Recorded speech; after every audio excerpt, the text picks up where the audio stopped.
Yes, habari za wakati huu mpenzi mtazamaji. Wakati unaendelea kufuatilia mfululizo wa habari hizi, na kukumbusha usahau kusubscribe ili uendelee kupata matukio zaidi na zaidi kupitia chaneli yangu ya Duniani Kwetu. Tangu Januari 8, serikali ya Iran imezima mtandao kutokana na maandamano makubwa yanayoendelea nchini humo.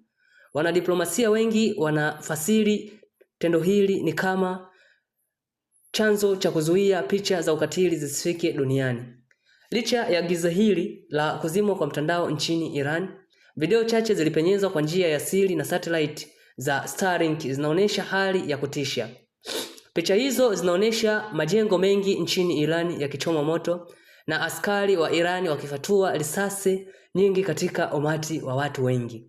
Wataalamu haki za binadamu wanaonya kuwa kuzima kwa mtandao hii sio haki kwa binadamu, kwani ni kitendo ambacho kinaweza kupelekea kutekelezwa kwa mbinu ya kuangamiza watu wengi, huku waangamizaji wakiamini hawataonekana duniani. Wakati ghasia hizi zikipanda moto nchini Iran, Rais Donald Trump amewasha moto mwingine wa kisiasa kupitia mtandao wake wa The Truth Social. Trump ameandika, Irani inatafuta uhuru kama haijawahi kutokea. Marekani iko tayari kusaidia, lakini nini maana ya kusaidia?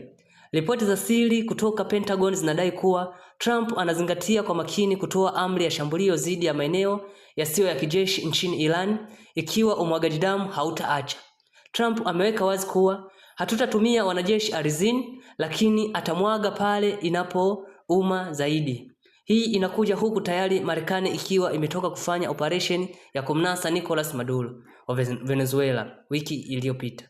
Dunia sasa ina hofu ya Irani ndiyo inafuata kwenye orodha ya nchi ambazo Trump ataenda kuangusha viongozi wao.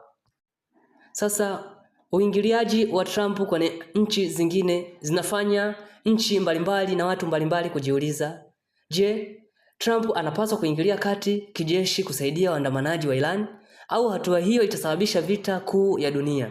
Na je, serikali ya Iran inaweza kweli kuzima hasira ya umma kwa kuzima internet? Naomba mpenzi mtazamaji tuachie maoni yako hapo chini, na pia usahau kusubscribe katika chaneli yako hii pendwa.